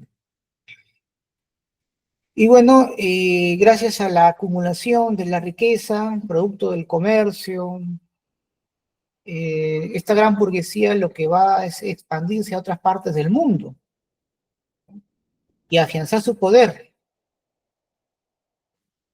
Como parte, pues, de esta invasión a América, la burguesía, pues, financia, ¿no? Nuevas rutas comerciales. Y esta expansión burguesa, pues, hacia el mundo, se da, pues, en el siglo XV hacia el siglo XVIII, ¿no? Ese va a ser y aquí, pues, eso será el origen del capital, ¿no? El origen del capital de la gran burguesía, con el saqueo de América, de las riquezas, principalmente de los metales preciosos. Ahí se da, pues, el capital originario de la gran burguesía, ¿no? Y que gracias a ello es que le va a permitir, pues, saltar a la siguiente fase, que es el capitalismo industrial, donde ya se introducen nuevos elementos en la producción, como es el caso de las máquinas, ¿no? El caso de las máquinas. Muy bien. ¿Y qué es, profesor, el capitalismo mercantil? ¿Me podría decir, por favor, en qué consiste? Bueno, para empezar, como mencioné aquí hace poco, es la primera fase del capitalismo, ¿no? Y se basa, pues, en la acumulación de capital, ¿no? ¿Y cómo es así que? Bueno, porque se convierte el burgués en el propietario de los medios de producción. ¿Y cómo es que se acumula esa riqueza, ese capital? Mediante la búsqueda de nuevos mercados en otras partes del mundo. Profesor, ¿me podría explicar qué es un medio de producción? Claro que sí. Vamos a partir por un ejemplo. A ver, tenemos un zapato. Imagínense que tenemos un zapato. Un zapato está compuesto por varios materiales, ¿no? El cuero. ¿Qué más está ese zapato? Bueno, para hacer un zapato necesito cuero. Ya, muy bien. Necesito máquina, ¿sí o no? Una máquina. Necesito un lugar donde poder hacer el zapato, un taller, una fábrica. Y necesito alguien, un especialista que haga el zapato, en este caso el zapatero. Entonces, el burgués se apropia de todo ello. Se apropia de la materia prima, en este caso se apropia del cuero. Se apropia de la tecnología, de las maquinarias, y es dueño del taller o de la fábrica.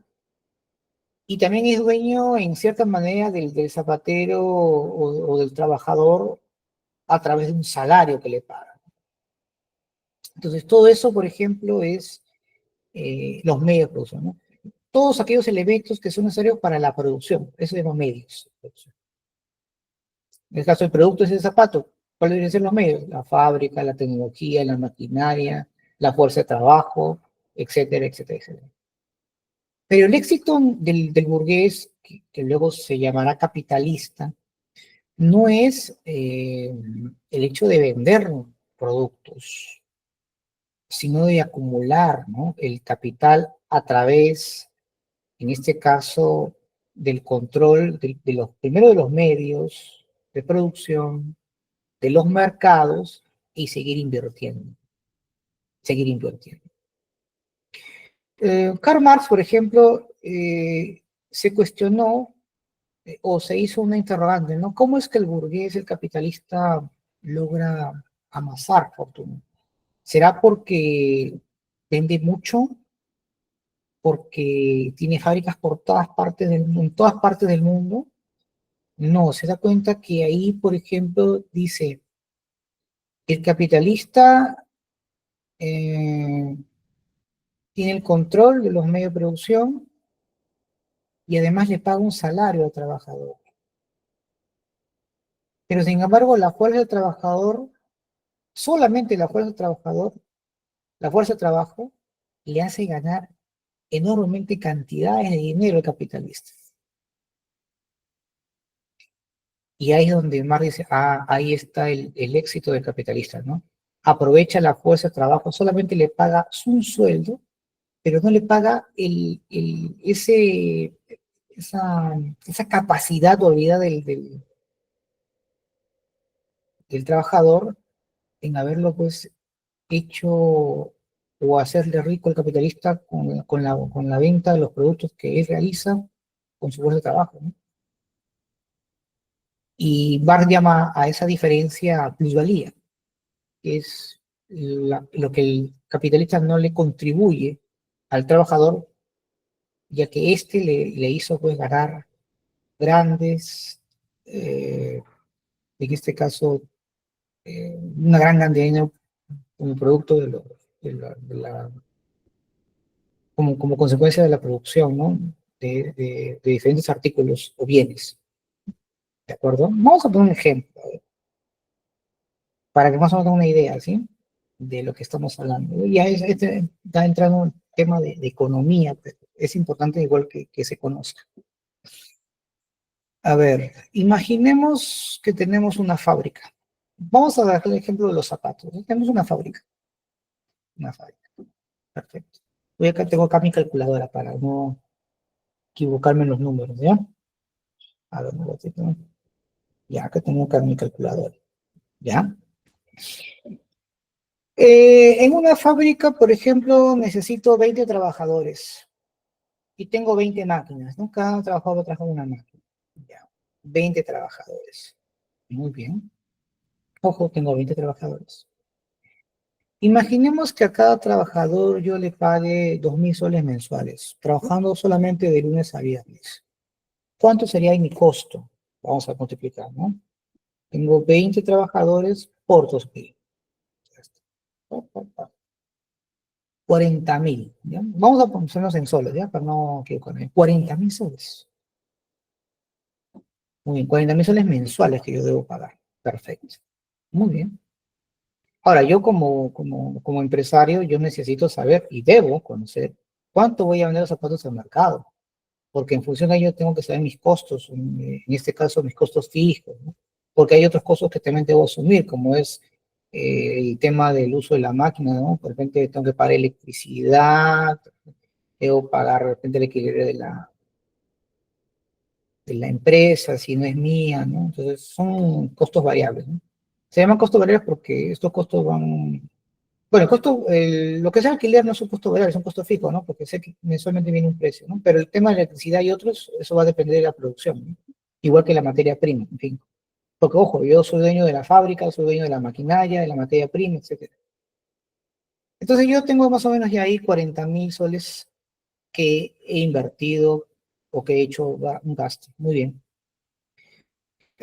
Yo sé que cada par de zapatos debo venderlo al mercado 200 soles. ¿Por qué? Porque 100 soles son mis costos del material. Con esos 100 soles yo estoy pagando pues al sueldo del trabajador, la maquinaria, la fábrica, etcétera, etcétera. Y tengo otros 100 soles porque es lo que va a ser mi ganancia y parte de esa ganancia lo tengo que reinvertir. ¿Ya? Tengo que reinvertir, ¿no? Porque el capitalista no se queda con toda la ganancia, ¿no? Una parte de ella la reinvierte, ¿no? Entonces, hay 40.000 y sé que hay 20, son 100 soles más o menos que se invierte por par de zapatos. Muy bien. Pero, por ejemplo, yo sé que cada trabajador con la máquina que tiene, yo sé que al menos a la semana me va a producir 50 pares de zapatos, porque es rápido el ensamblaje. 50 pares de zapatos. Eso quiere decir que eh, en 50 pares es a la semana. La semana, ¿cuántas semanas tiene un mes? 4 semanas. Entonces, vamos a multiplicar aquí 40, 40, por, bueno, he dicho 50, ¿no? 50 pares de zapatos por 4. Es decir, cada trabajador mío está en la capacidad de hacerle un mes 200 pares de zapatos. Y obviamente cuando yo compro la materia prima, yo compro pues en cantidades que me cubre esa cantidad, ¿no? Entonces, si hablamos de 200 pares de zapatos, yo tengo 20 trabajadores, entonces estamos hablando de por 20. Es decir, mis 20 trabajadores al mes están en la capacidad de producir 40.000 pares de zapatos. 4.000, perdón. Estamos hablando de 4.000 pares de zapatos. No, 2.000 había mencionado, ¿no? A ver, eran 50 pares por 4 por 20. 4.000, muy bien. 4.000 pares de zapatos. Los 20 trabajadores.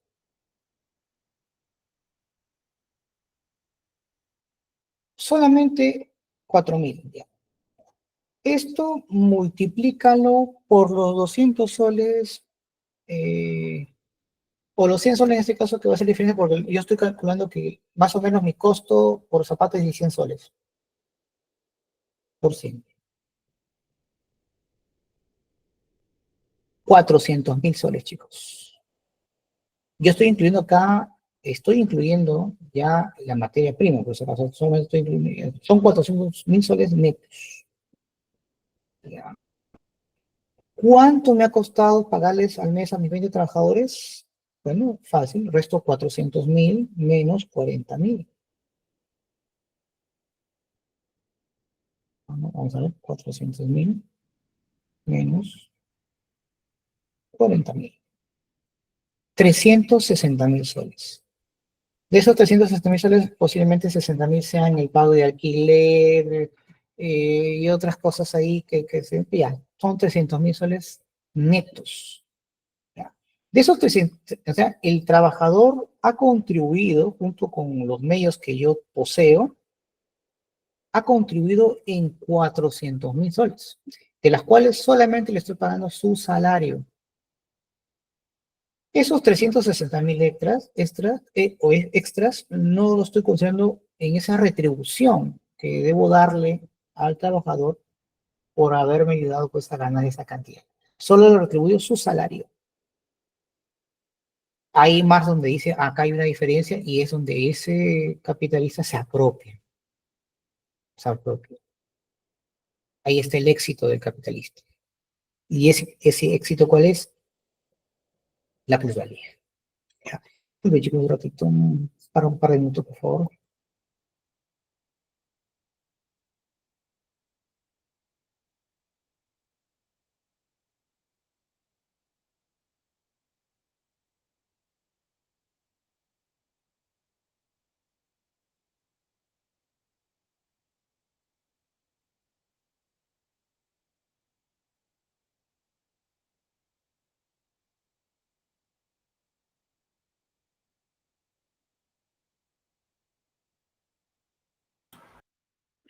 Bien, bueno, eso es básicamente un pequeño un ejemplo para más o menos ver el tema ese de la acumulación, ¿no? Del capital. Entonces, y ojo, muchos de los capitalistas, la mejor manera pues, de seguir acumulando capitales es justamente obtener mucho mayor ganancia para tener un porcentaje y eso invertirlo, ¿no?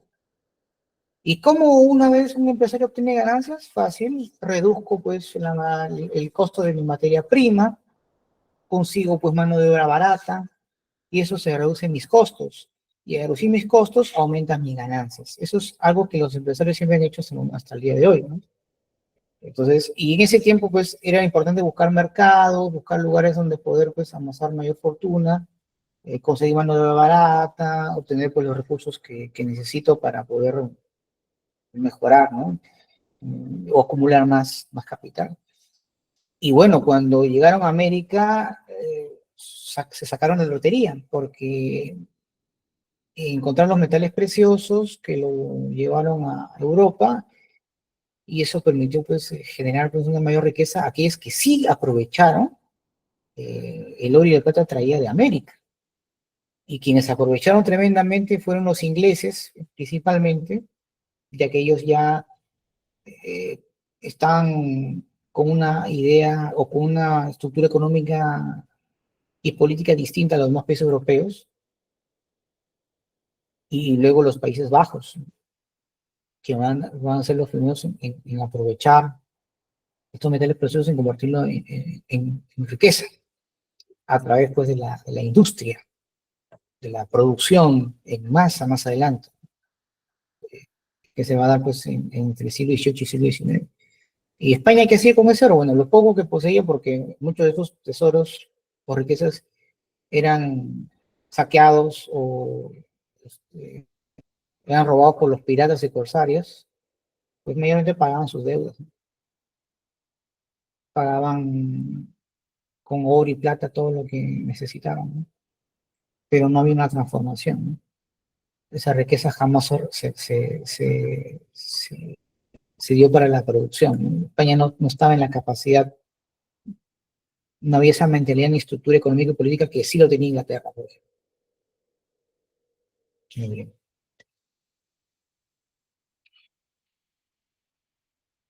Características del capitalismo mercantilista, ¿no? Vamos a ver acá, por ejemplo, una de las características económicas está pues la producción artesanal, mayormente en los talleres.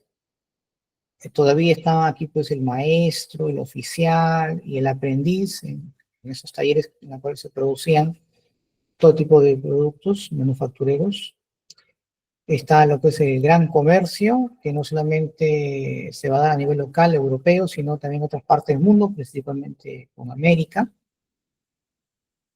Se va a ir consolidando pues una nueva clase social que ya venía creciendo desde el siglo XV, que es la gran burguesía, y en cierta manera pues va a haber una alianza, ¿no?, entre la burguesía y la iglesia y la monarquía, ¿no? Los monarcas van a tener pues un poder casi ilimitado con el apoyo de la burguesía y de la iglesia, para poder pues acabar definitivamente con la nobleza feudal. Y en el aspecto cultural pues aparece una corriente o una manifestación artística llamada el Renacimiento. Se llama así porque busca nuevamente florecer la cultura europea inspirada en el arte griego y en el arte romano, el llamado greco-romano también. Por ejemplo, en cuanto a la característica económica, eh, está pues los artesanos, el maestro, ¿no?, que es dueño del taller, el oficial que realiza pues el trabajo y que es asalariado, y el aprendiz que obviamente está ahí para poder aprender y realiza ayuda al oficial, pero de manera gratuita, ¿no? Justamente los artesanos tratan de formar una especie de asociación para poder defender sus productos frente a los grandes comerciantes. Y esta asociación de artesanos pues se le conoce como gremios. El comercio, por ejemplo, se va a intensificar cada vez más, mayormente pues primero en el mar Mediterráneo y posteriormente en el Océano Atlántico, ¿no? Su objetivo principal, el continente americano. Acá, chicos, es ligas, disculpe, ya no es guildas, es ligas, ¿no? Que es la asociación de comerciantes, ¿no?, para defender sus intereses. Entre las más importantes, creo que les había mencionado, estaba la Liga Hanseática, aquellos pueblos que eran del mar Báltico, del norte de Europa, y la Liga Lombarda, aquellos que unían a los comerciantes de los estados italianos, como Florencia, Venecia, Génova, etcétera, ¿no? Y también está pues la Liga Hispánica, ¿no?, que les había mencionado, ¿no?, que casi no se lee mucho, no se ven los libros, pero sería interesante también tenerla en cuenta. Y justamente como parte pues, de la expansión del comercio, de las transacciones económicas, justamente pues en lo que ahora es Italia, pues aparecen los bancos, ¿no? Es decir, instituciones financieras que obviamente aparecen gracias pues a la acumulación del capital, ¿no? Van a aparecer acá banqueros muy famosos, ¿no? Por ejemplo, en Florencia están pues los Medicis, una vez más, ¿no? Y también pues la familia de origen judío, los Fruger. Aquí vamos a ver familias que van a amasar fortuna y que tienen más de 500, más de 600, 700 años, que de generación en generación van a empezar pues a tener un papel importante en la economía mundial. Y curiosamente muchos de origen judío, claro está, ¿no? Los Fruger, la familia Baruch, por ejemplo, que son familias pues, que han acumulado riquezas de casi 1000 años atrás, ¿no? Imagínate, ¿no? Muchos dirán, uy, por eso los ricos están Bill Gates, Jeff Bezos, está Elon Musk, ¿no? Rockefeller, ¿no? Esos son los ricos modernos que han amasado fortuna recientemente. Pero están también otros grupos de poder que tienen una influencia importante en la economía mundial, ¿no? Que vienen invirtiendo, acumulando capitales de casi 1000 años atrás, ¿no? Entonces es importante ver eso, ¿no? Muy bien, entonces acá están los grandes banqueros. Y bueno, empieza pues a aparecer un principio económico, una escuela económica llamada mercantilismo, principalmente pues en Francia y en España, aunque en España lo conocen como bullonismo. ¿Y qué es el mercantilismo, profesor? Es la idea económica que propone pues que la fuente de riqueza, es decir, los metales preciosos, se da pues a través de la acumulación de metales preciosos. O sea, que la riqueza se da cuando uno acumula metales preciosos. Y que esa es pues la actividad más importante. Los ingleses no pensaron así. Al contrario, con los metales preciosos hay que transformarlo. Hay que utilizar eso en dinero, hay que invertirlo en la producción, que eso es lo que importa. Entonces, en Francia, en España, que tiene un pensamiento feudal, claro, monarcas absolutistas, pues para ellos era lo importante era la acumulación de riqueza y con eso el país es próspero. Eso no era así el pensamiento de los ingleses y tampoco de los Países Bajos. En cuanto al aspecto social,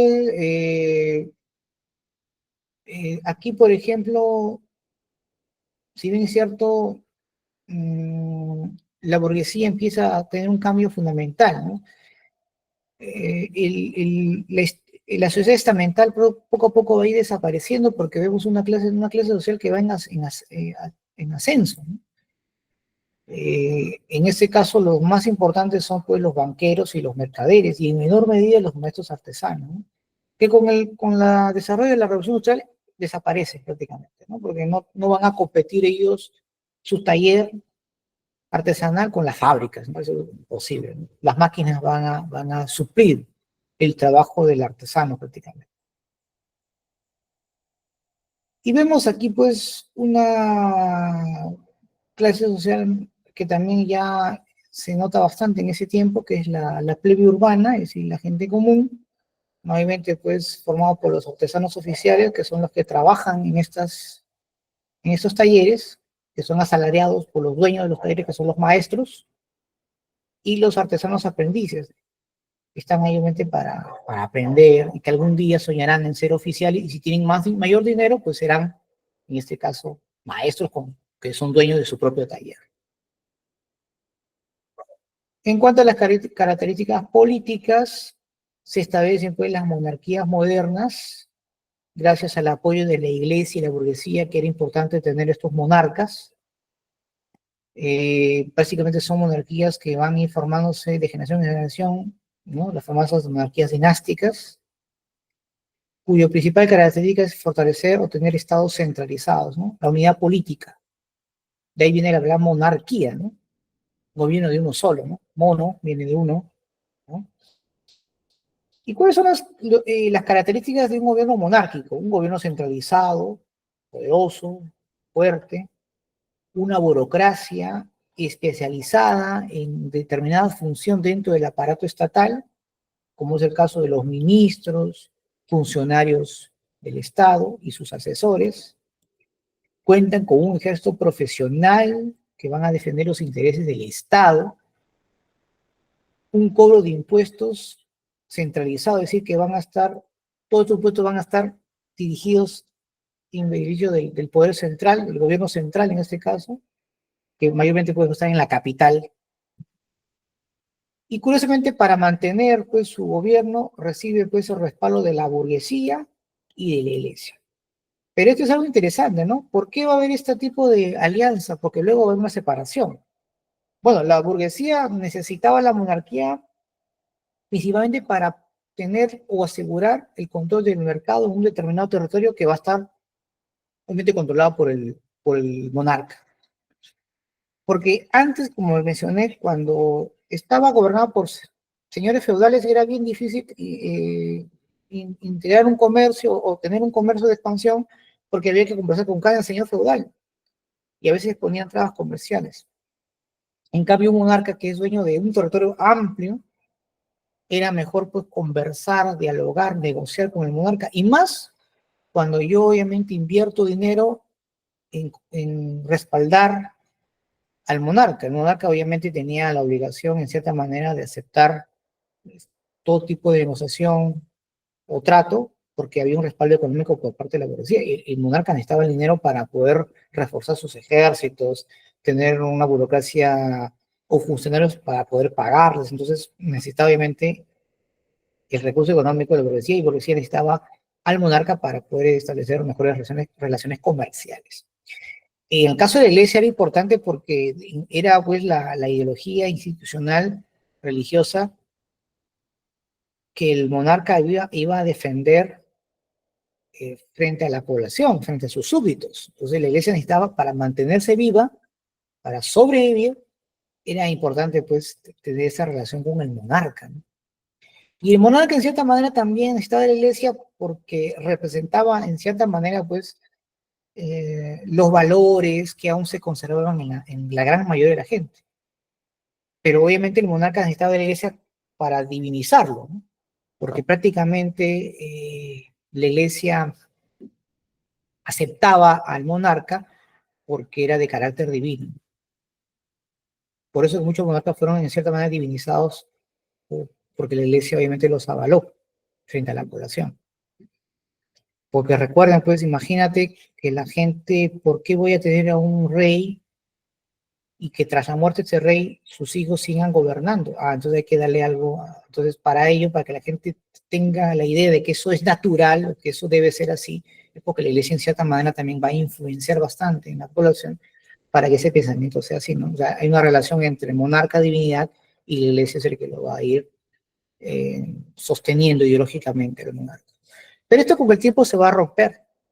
La burguesía ya no lo va a necesitar al monarca, más bien va a querer entrar, llegar al poder, eh, y eso se da pues a través de las llamadas revoluciones burguesas, ¿no? La primera fue en Inglaterra, recuerden eso, que tomaron el control del Estado inglés, ahí no hay monarquía absolutista. Luego las 13 colonias, los colonos de esta parte del continente, que luego llegaría a ser Estados Unidos, también buscan su independencia frente al Imperio Británico. Y luego los franceses, ¿no? La burguesía francesa, que va a luchar contra la monarquía absolutista de Francia, y toman el poder luego de las luchas que se van a dar, pues, ¿no? En la famosa Revolución Francesa, ¿no? Bien, vamos a ver. Vamos a ver acá unas características culturales, ¿no? Como es el caso del Renacimiento, ahí está, ¿no? Profesor, ¿y qué es el Renacimiento? Bueno, es un movimiento ideológico, artístico, impulsada por la burguesía, en la cual se basaba en el conocimiento de la antigüedad greco-romana, ¿no? Para criticar pues, las ideas medievales, ¿no?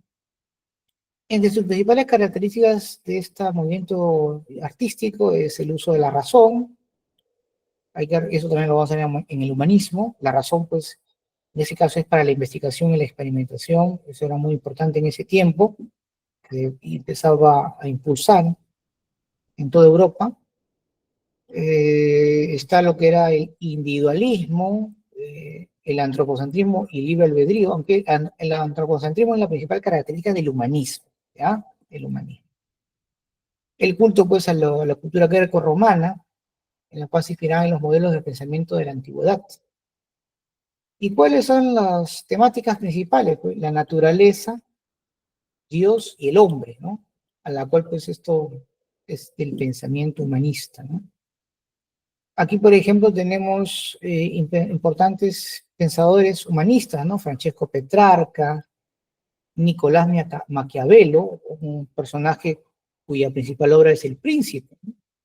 Que aquí prácticamente lo que hacen con esta obra es tratar de hacer entender cómo es la política, donde las intrigas, traiciones, decisiones de la clase gobernante es importante al momento de mantener pues tu gobierno, ¿no? La obra El Príncipe. Tenemos pues Erasmo de Rotterdam con su famosa obra Elogio a la locura, por ejemplo, ¿no? Ya, ya. Entonces, este de acá, chicos, disculpen, acá es una error, ya este debe ser el humanismo, ya, disculpen, este es un humanismo, ¿no? Que es un movimiento ideológico es cierto, ya, en la cual tiene esas características, ¿no? El uso de la razón, individualismo, el culto de lo greco-romano y las sistemáticas. Y ahora vamos a ver pues, el Renacimiento, que es un movimiento cultural artístico, ¿no? Que también obviamente va a ser financiado por la burguesía. Es más, muchos de los burgueses van a financiar a estos artistas como pintores, escultores. A ellos pues se le conoce como los mecenas, ¿no? Hombres poderosos que van a financiar a estos artistas. Entre las principales características del Renacimiento está pues el naturalismo, que es la inspiración principal, es decir, resaltar pues la realidad de la naturaleza, reproducir pues el ser humano, la geografía tal y como es. Ahí está. En cuanto a las artes plásticas, los artistas practicaban pues las bellas artes como la pintura, la escultura y la arquitectura. Y son los mecenas que van a respaldar a esos artistas, ¿no? Ellos van a ser financiados y protegidos por acaudalados burgueses, ¿no? Los Medici, los Sforza, e incluso en algunas ocasiones se sabe que también el Papa o algunos papas también han favorecido a estos artistas. Dentro del Renacimiento, chicos, vamos a ver dos categorías, ¿no? El famoso Quattrocento, se le llama así porque es una etapa del Renacimiento Cultural Europeo del 1400. Por ejemplo, como estas principales figuras que vemos acá en cuanto a la escultura y la arquitectura, ¿no? Y tenemos pues el Cinquecento, conocido pues o también conocido como 1500, ¿no? Aquí vemos otras importantes obras, ¿no? Miren aquí una gran obra donde busca retratar pues a los más importantes filósofos griegos. En el centro pues está nada más y nada menos que Platón y su discípulo Aristóteles. Otra figura importante, la del David, me parece que la Virgen Piadosa, la Basílica de San Pedro, ¿no? O la Capilla Sixtina en este caso, ¿no? Por ejemplo, en pintura, ¿quién sobresale en el Quattrocento? Mayormente situada en Florencia, Italia. En pintura está pues Sandro Botticelli, el nacimiento de la Venus, que hemos visto anteriormente. Les voy a mostrar ya. Nacimiento de la Venus. Acá, acá. Un ratito. A ver. Ahí está, Venus. Disculpen, me pasé. Perdón, ya no me obedece ya el mouse. A ver, a ver. Ahí está, ¿no? Uy, otra vez. Ya está. La Venus, ¿no? Voy a bajar un poquito, ¿ya? Luego tenemos en el 400, eh, ahí está. Tenemos a Donatello, Catamelata, en cuanto a escultura, y arquitectura está pues Filippo Brunelleschi, ¿no? La cúpula de Florencia, ¿no? Que hemos visto. En el 500, sin duda, pues están los artistas más conocidos, ¿no? Como es el caso de Rafael Sanzio en la Escuela de Atenas, la que acabo de ver ahí, donde se menciona Platón y Aristóteles, Miguel Ángel Bonarotti, como la escultura del David, Donato Bramante, la Basílica de San Pedro. Pero también tenemos que conocer, pues, en este caso, a Leonardo da Vinci, ¿no? Que también pertenece a esta categoría, ¿no? Sin duda, uno de los más importantes artistas, ¿no? Leonardo da Vinci. Bueno, chicos, voy a ver acá. Parece que esto. Ya. Ahora vamos a ver esta parte ya para finalizar. Está un ratito.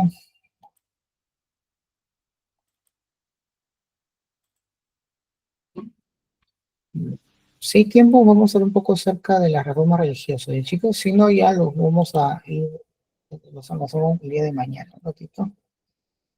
A ver, un momento.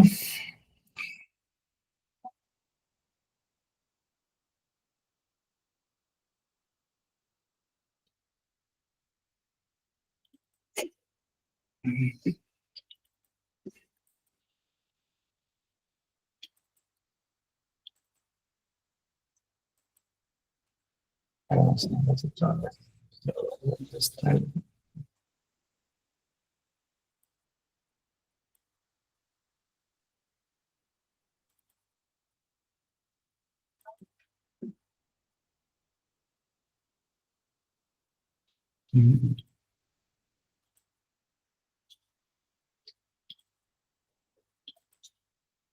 Cualquier duda más bien, si tienen alguna inquietud, por favor escriban en el chat para poder leer sus preguntas, ¿sí? Mientras buscan acá el último material.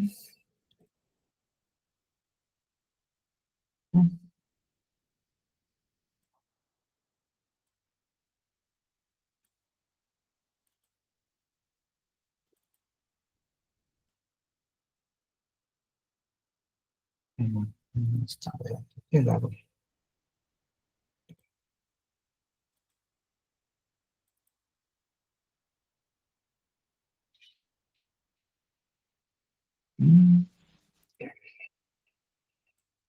¿Cuándo pasa acá, chicos? Disculpen.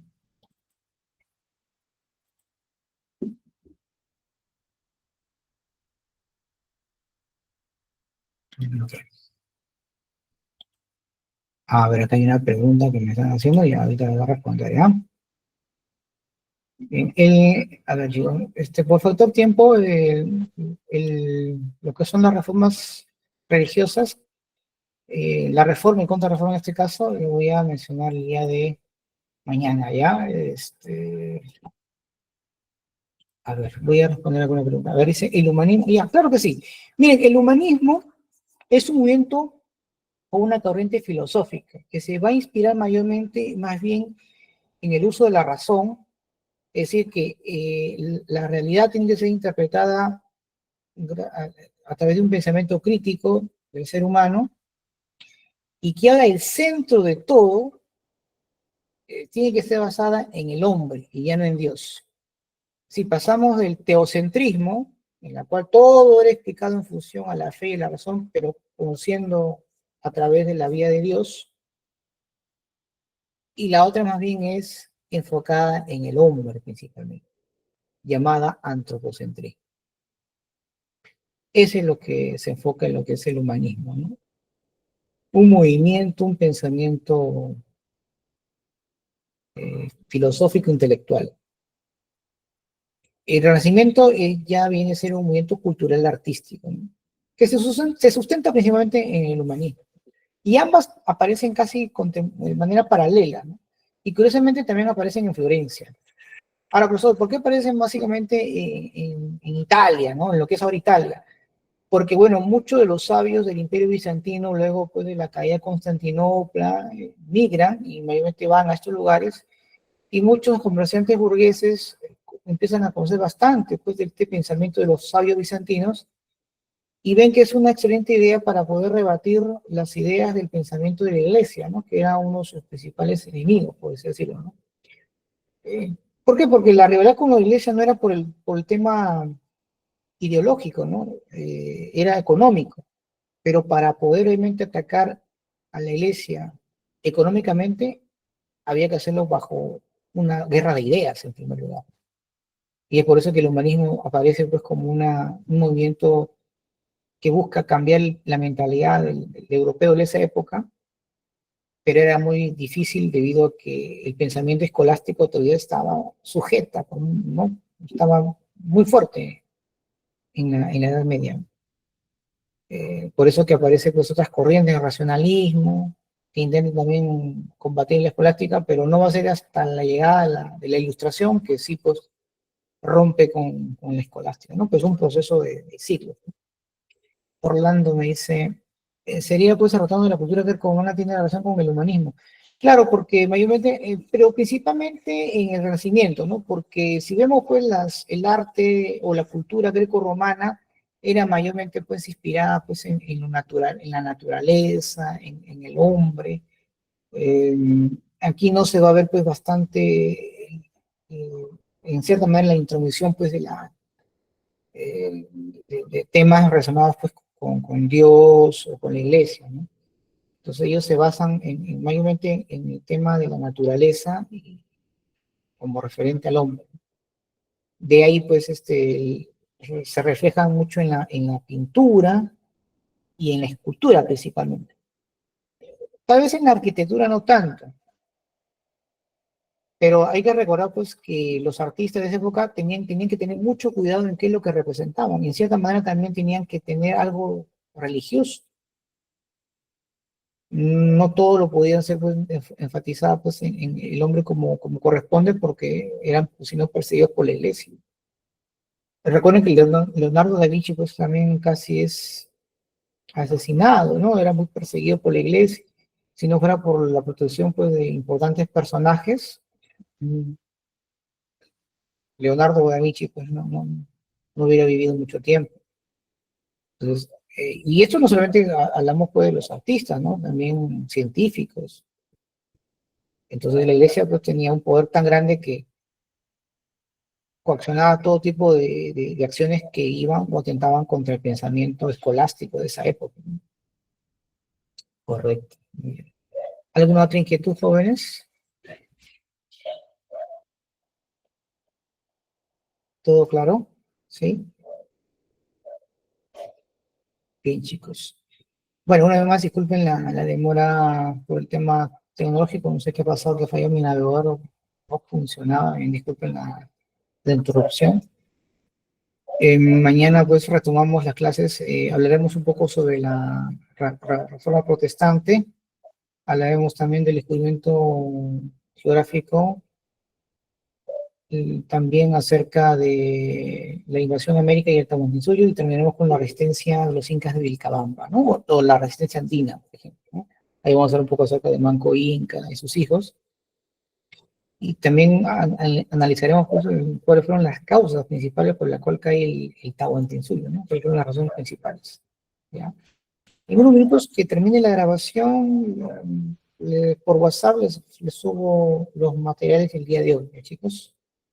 Bueno, por mi parte, pues, muchas gracias por su tiempo y paciencia, muchas gracias.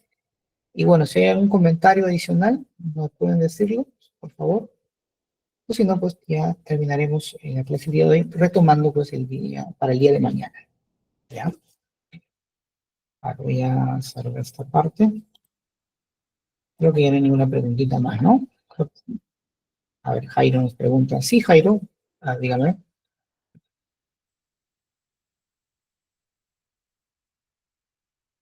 Ah, sí, sí, también lo voy a compartir el link, no se preocupen, para que puedan ver todas las clases que hemos grabado. ¿Sí? Ok, perfecto. Bien, chicos, cuídense, un fuerte abrazo a cada uno de ustedes y nos estamos recontando el día de mañana. Gracias y buenas noches.